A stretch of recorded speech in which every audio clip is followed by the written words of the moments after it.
Thank you, Bill. That was beautiful. Thank you so much. And good morning, everyone, and welcome to Unity of Orange County. And happy Easter. Those of you who are watching us on YouTube, thank you for tuning in. Before we get started, I would like to affirm our vision and mission statement. Our vision statement, centered in divine love, we joyfully co-create a world that works for all. And our mission statement, to awaken, inspire, and transform lives. And I'd like to take this opportunity to thank those that made this service possible today. Bill on piano,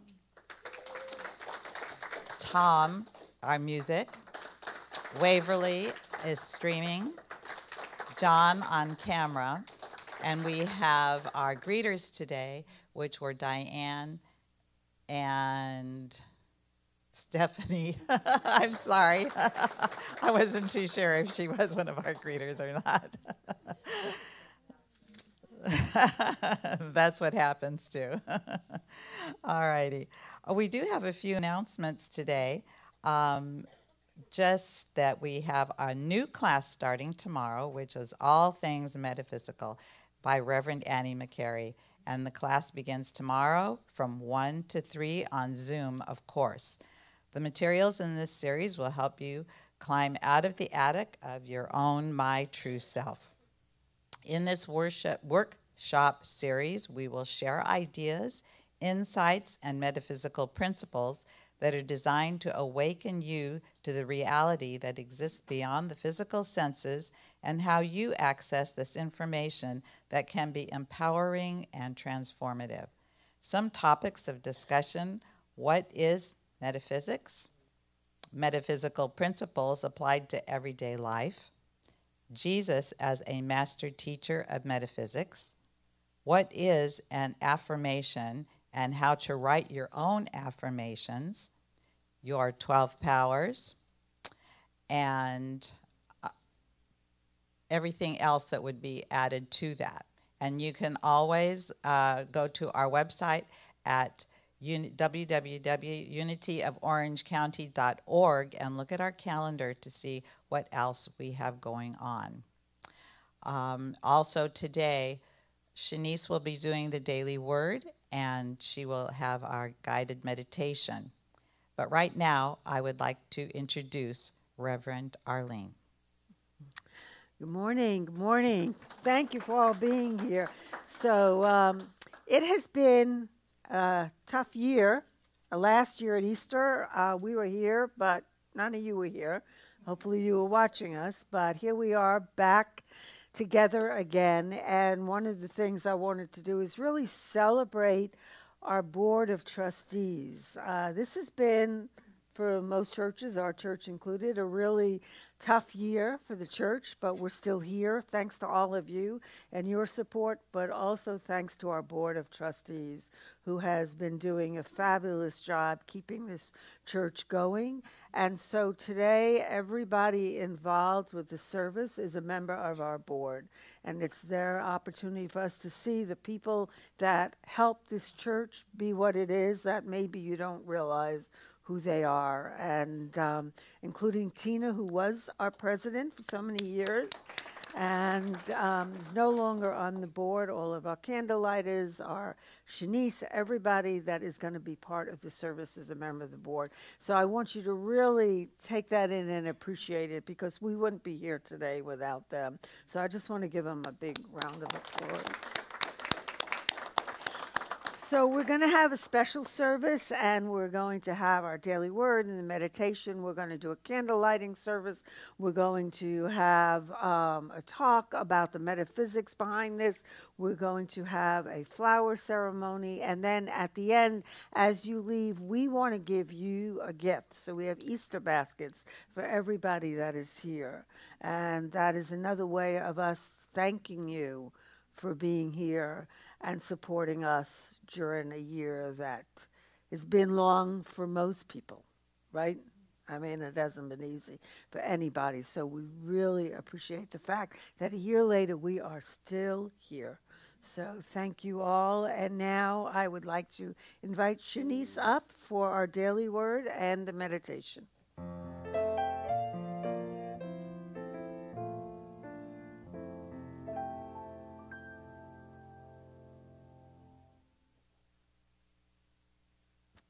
Good morning. And God morning. Happy Easter. It really is my privilege to share this celebration day with you. Sunday, April 4th, 2021, Easter Sunday. The word of the day is arise. I welcome my resurrection experience. I welcome my resurrection experience. In Mark's gospel, the women who come to anoint Jesus' body on Easter morning flee in terror when, after finding the tomb empty, they are told Jesus has been raised. Stories from early Christian communities describe a transformation from fear to faith as Jesus' earlier followers come to realize that not even death can hold Christ's spirit captive. With joyous faith, Jesus' followers greet one another, declaring, "He is risen," and affirming, "He has risen indeed."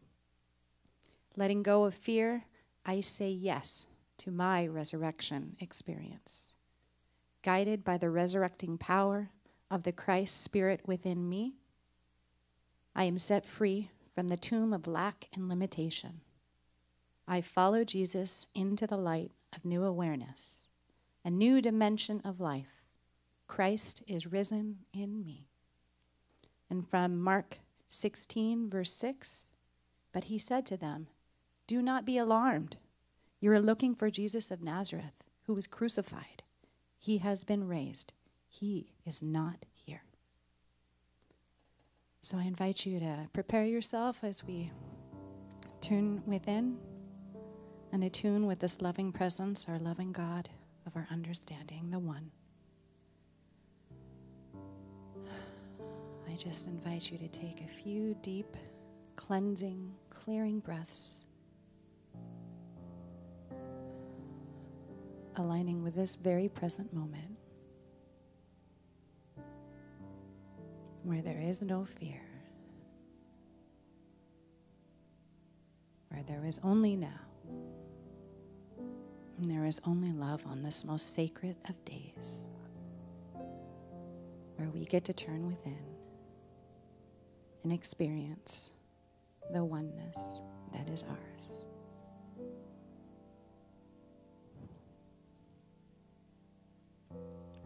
So I invite you to feel the earth vital and alive beneath you, holding you, supporting you. I invite you to feel the sun warming, shining on all of humanity, on you, light streaming from above you, filling you with warmth and life from the very top of your head all the way through your body, invigorating you, opening you, sparkling within you. And it rays back down into the earth.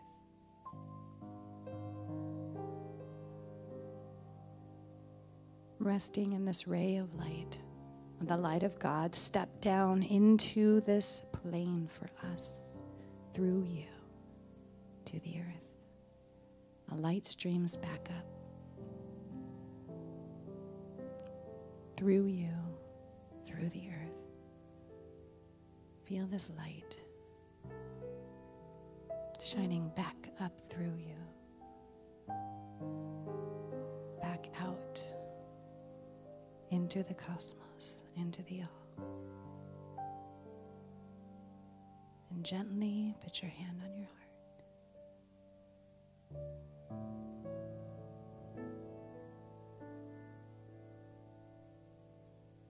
Feel how this light of God, this love of God, rays out through you like arms outstretched.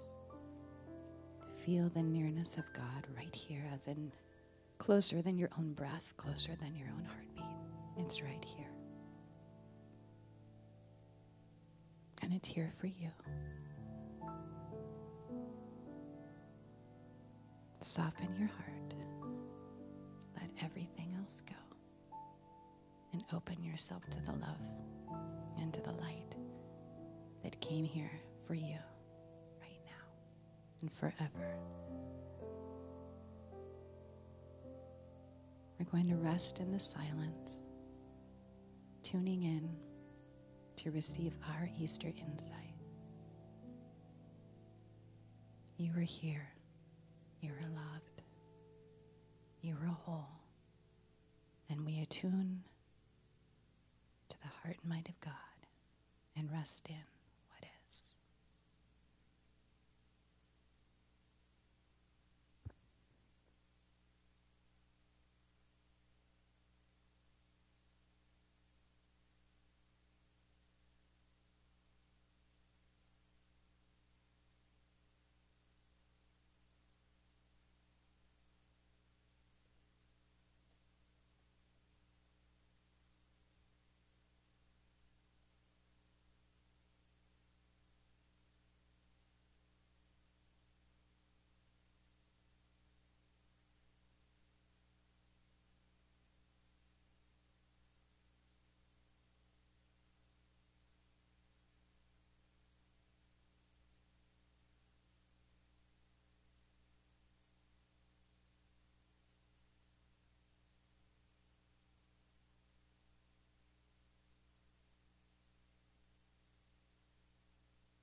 faith has made you well. Go in peace and be healed of your disease. Mark 5:34.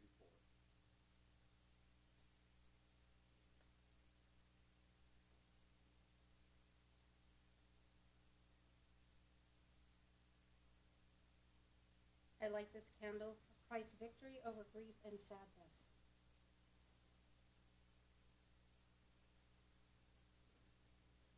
I will not leave you orphaned. I am coming to you. John 14:18. Peace I leave with you, peace I give to you. John 14:27. I am with you always. Matthew 28:20.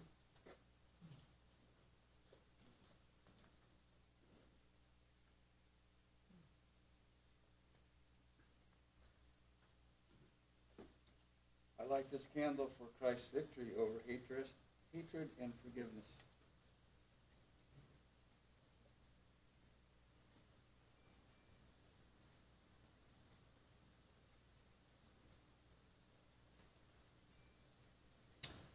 Father, forgive them, for they know not what they do. Luke 23:34. Love your enemies and pray for those who persecute you. Matthew 5:44.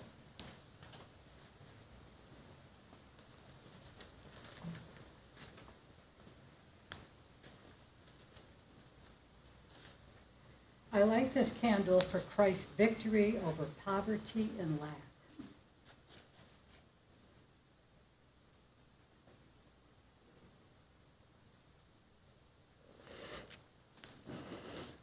I am the bread of life. Whoever comes to me will never be hungry. John 6:35.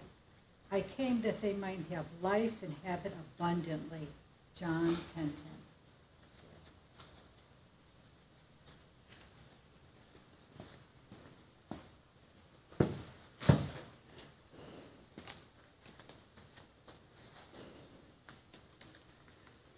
I light this candle for Christ's victory over feeling unloved and neglected.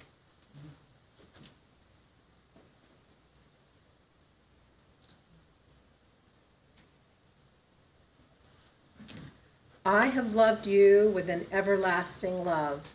Jeremiah 31:3.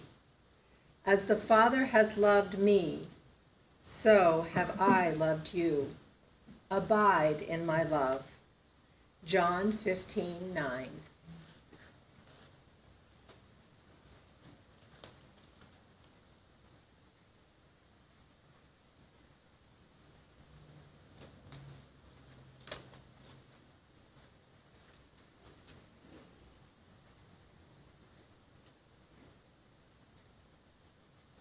I light this candle for Christ's victory over guilt and condemnation.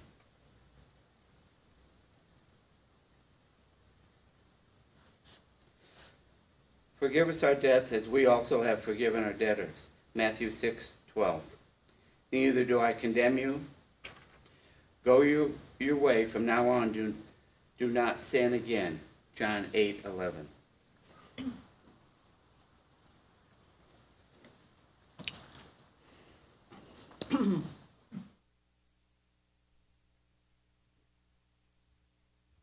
Wow, so much overcoming. The power that Christ had to overcome is ours on this day. So in a sense, we're celebrating Easter, but it's almost like our spiritual birthday also. So we all heard Reverend Arlene talk on Palm Sunday, where she called us to courage. And that could not be any more needed from me than on this day. And it's really my honor and privilege to share the Easter talk for today.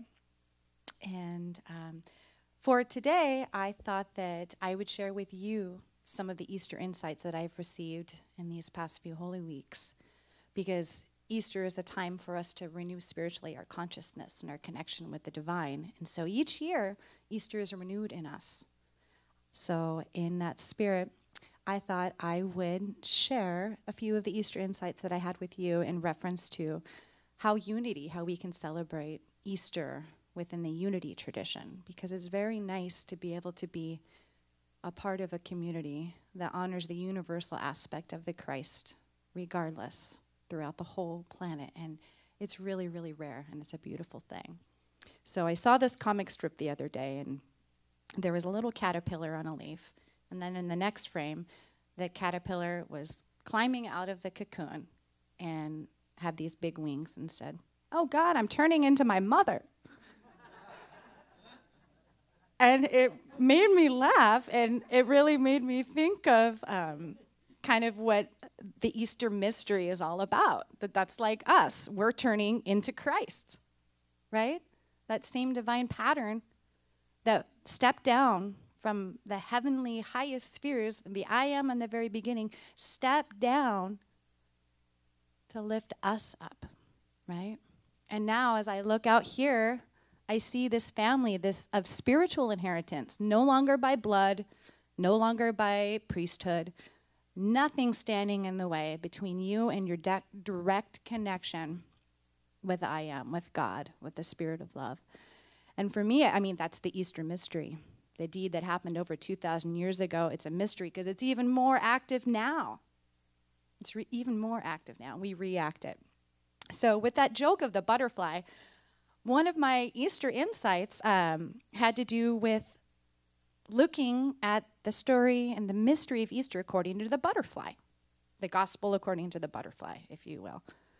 So when we look when we look at Easter, and we look at the stages of the butterfly, if you remember Eric Carle's book, The Very Hungry Butterfly, I thought I'd point out some highlights of the parallel of the great narrator of the Easter experience as the butterfly. So the life cycle of a butterfly in this book is there's this little egg, and it hatches in the moonlight on a leaf, and then it gets really hungry, and so it starts eating all this fruit, good stuff, and then all of a sudden it starts eating like sausages, cupcakes, popsicles, like all the stuff that's not good for a caterpillar, and it gets a tummy ache. And then it eats a green leaf, and it soothes its tummy, and it makes it feel better. And then builds a little cocoon, and then it goes to sleep for a while. It rests. Looks like nothing at all is happening in there. And then all of a sudden, pop! Beautiful butterfly. Right? We can see that in the caterpillar, that transformation, that metamorphosis. But for some reason, when it comes to humanity, when it comes to us, it's really hard for us to get past that, to see that things that seem like apparent death aren't permanent. So the butterfly, I think, really helps to remind us of the story of Jesus incarnating, of the Spirit of the High coming into human form. But when I'm speaking of that, I'm talking about consciousness, entering into the Christ consciousness. That seed, the butterfly, basically represents for us our soul, our consciousness, the stages that it goes through. So in Easter consciousness, we get to take another glimpse that the physical is actually a representation of spirit behind everything. Spirit behind everything. And so if we look at the stages, the egg stage, right? That's the Christ consciousness incarnating into us, that great star at Christmas that comes down, right? Streams, step down. And in John, in the beginning was the Word, and the Word was with God, and the Word was God. He was in the beginning with God. Through him, everything entered existence, and without him, nothing entered into existence. What existed in him was life in him, and the life was the light of all mankind. He came down to us. We're the little eggs. Here we are. We have that in us, that divine seed pattern. And then we have the caterpillar stage. That's us journeying through life, that very hungry caterpillar eating everything up. Sometimes we eat stuff up we shouldn't be eating up, and it gives us tummy aches, right? And then we return back to spirit. We eat the good green leaf. Green leaf is actually good on multiple levels for everybody. And then we're able to actually use our physical bodies to devour life, to expand our consciousness, expand our hearts, expand our life. For the caterpillar, it's all those leaves they munch that they're going to use for their next stage of development. For us, it's looking at our life experiences and seeing how they can expand our consciousness, expand our hearts, expand our spirit. That's what we devour up. And then we have, this is the hard one. This is where we get stuck around Easter. I know I do. We have the chrysalis stage, the pupa stage, bless you, where we've taken all this life stuff and we get stuck in our little tombs. And the caterpillar, the pupa, they hang upside down on the tree. Sound like someone else that we know? They hang upside down on the tree. Everything on the outside makes you think that they're dead, but they're resting. They're resting. Their old life is gone. Because a crucifixion means that you have to sacrifice everything that you were before for your new identity. And a crucifixion does not necessarily mean death. It means giving up, sacrificing what you were to emerge as something new. So when we look at the crucifixion of Jesus of Nazareth, he's also symbolically, metaphysically showing us that the old ways of the world are done. Descending into materiality, into looking at everything as purely physical is done.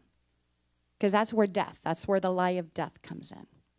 When you look at everything instead, that everything that we see is actually spirit, and there is no death because we know there is no death of consciousness. Consciousness changes and grows and ever expands. That's the impulse of all of life. Every atom. To express life fully. That's God's will for us. That's God's will for the universe. So when we have to crucify aspects of ourselves that might be blocking that, we should celebrate that because that means it preludes the renewal of us, of who we're here to be. So we get stuck on that crucifixion stage, right? But guess what? We get to reemerge. So we talked about the stone being rolled away in the tomb and the daily word today. So if you can think of the chrysalis and the stone, which metaphysically, according to Charles Fillmore, is the body being rolled away, it's a doorway. So then after the crucifixion, when we break through all of our limited thinking, constraints of time, just imagine what your life would be like if you knew you could never die. Chew on that leaf for a moment. Imagine if you could never die, if there's nothing that could destroy you. Maybe traffic wouldn't seem so bad. Maybe you wouldn't be so scared to call that person you've been wanting to call but are really afraid of. If there is nothing that can destroy you, don't you feel more empowered to share all of what you've been given? Sometimes we say, you know, the James Dean idea, the carpe diem, seize the day, so that means we're going to do destructive things. No, that's not what I'm asking. Christ knew this. If you could live forever, maybe you might take a little bit more time to come down and open yourself up to people. Because there's an eternity of time. There is no time. There's nothing that can get in the way of you expressing your Christhood, which is love. Easter is all about love. And we couldn't even earn it. It's just a part of us. So after the crucifixion, guess what we do? The butterfly comes out, doesn't even recognize itself. Our wings are our consciousness. Our wings are our ability to open our arms to each other and love each other. But it doesn't end there. They say there's 4 stages, but I want to bring up a point. The butterfly comes out. Mary goes to the tomb. Christ is not there. He's resurrected in spirit body because consciousness is united and reconciled to everything in the universe is him. There is no separation. When we think there's anything that can separate us from God, that's when we're stuck. So the butterfly stretches out its wings. The Christ shows us that there is no death. There's only transition. And we can fly. But the butterfly disperses life. Right? We don't just witness this Easter event outside of us. We're called to continue it. What Christ started, it's not finished. We are the work. and we get to carry the seeds of his deed and of the love throughout the earth. We don't have to call it by any creed. We don't have to call it or claim it for anyone exclusively. Anything that starts to block you from feeling worthy enough to do this work, roll that stone away. Roll it away. And remember, sometimes when you're hanging upside down in a tree, you don't even realize. All you have to do is just rest and trust that God is around you. And that's when we'll really be able to carry this mystery of the Easter message with us. And today will be a way to mark this new season of celebration. We should be celebrating. And so to close my sharing on the gospel according to the butterfly, I really want you to take this idea. If you knew you were an eternal being, what would your life look like? And if you ever get lost and you fall down 7 times, you get up 8, the Japanese say, right? To get up, you have to rise and you have to look up. That means raise your consciousness up. Affirm, be grateful for all of the gifts that God is already showing you. And if you look up, you might just see a butterfly to remind you of all that you can be. So in closing, to celebrate Happy Easter and that we too can rise, I thought that we would do a prayer. But since we can't sing, this is a prayer with our bodies. And this is Hallelujah. So you at home, if you have space, I invite you to stand.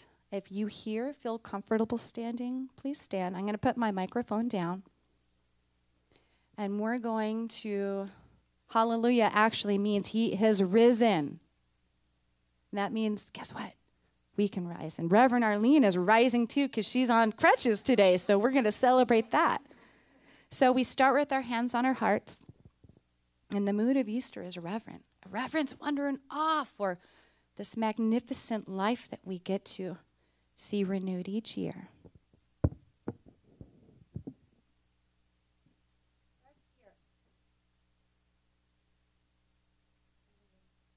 Open ourselves up to the wonder and awe that is God, that is in us.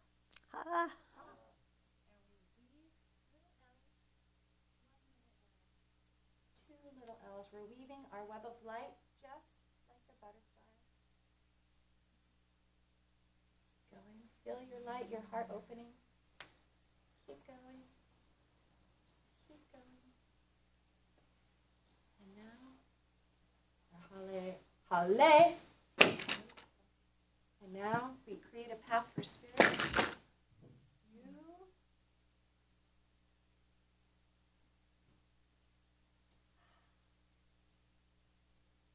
Back into you. Hallelujah. Hallelujah. And so it is.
Thank you, Bill. Thank you. And thank you, Shanice. That was wonderful. Thank you.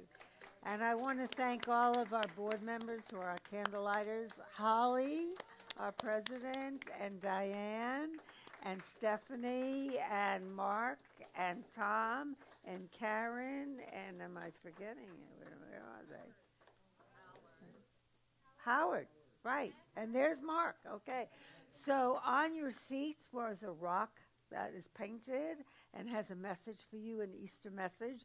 This is our chance this holiday to give you something as a remembrance of this holiday and the whole idea of being risen.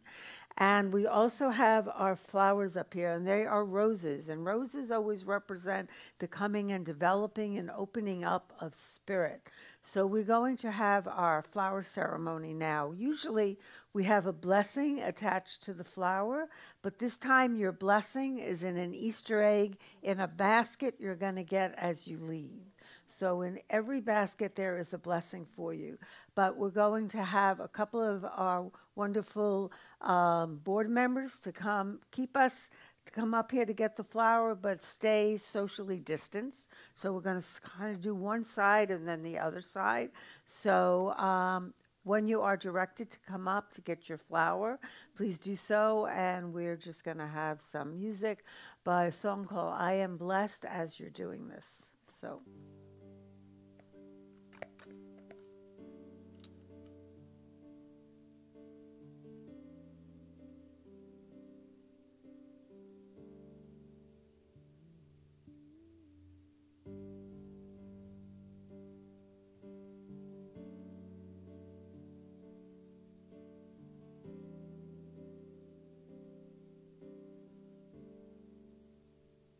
May you be blessed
Thank you so much, Bill. Thank you so much, board members.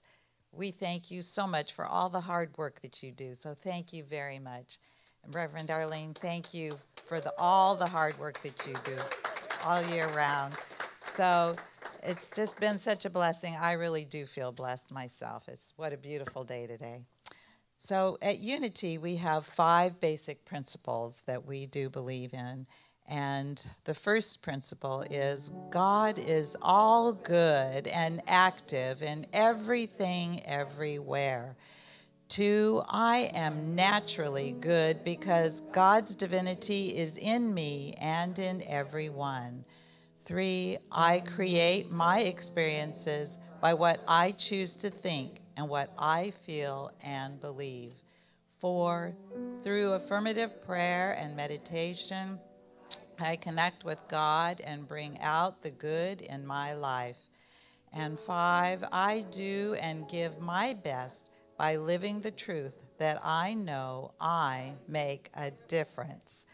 And we also believe in the basic principle of giving and receiving. And you know, when you give with an open heart, you always receive more than what you ever give. So here at Unity of Orange County, we have several different ways that you can give. One way is to text to 77977, and in the message put Unity of OC Give. Of course, you know you can just mail in your check, which is always a good thing. We have an offering box on your way out that you can drop your offering in. You can also go to our website and you can donate there. You can have a donation go once a week or once a month. Anyway, we are so grateful for all of the offerings that you give so that we can keep this ministry going. But let us bless our offerings now, and not just the ones that we're giving, but all the offerings that we receive here at Unity of Orange County. So together, divine love through me blesses and multiplies all that I have, all that I give, and all that I receive. So remember, as you're leaving today, if you please take your chair coverings off and put them in the basket on the way out. Please exit out this door. Don't forget that the board has some wonderful little gift for you on the way out, a little Easter gift. So let us have our prayer of protection. The light of God surrounds us. The love of God enfolds us. The power of God protects us, and the presence of God watches over us. Wherever we are, God is, and all is well. Yay, God. Thank you. Have a blessed Easter. See you next week.